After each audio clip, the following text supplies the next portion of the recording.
আমি একটা বই নিয়ে চলে এলাম। এই বইটার থেকে আমি একটা ম্যাজিক তোমাদেরকে দেখাতে চাই। তো খুবই এটা মজাদার। এই যে আমি এই ছবিটা নিয়েছি, এই যে কাজী নজরুলেরটা। তো দেখাই যাক এটাই হয় নাকি।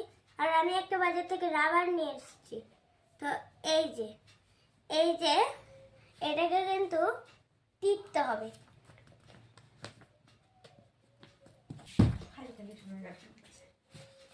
তো দেখাই যাক এটা হয় নাকি।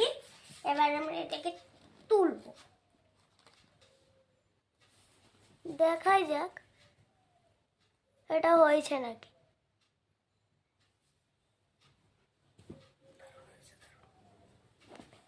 তো অবশ্যই পেছন দিকে আমি এটা টিপেছি, তার কারণে পেছন দিকে লেখা উঠে গেছে। তার জন্য এই ভিডিওটি ভালো লাগলে একটা লাইক এবং সাবস্ক্রাইব করে দেবেন।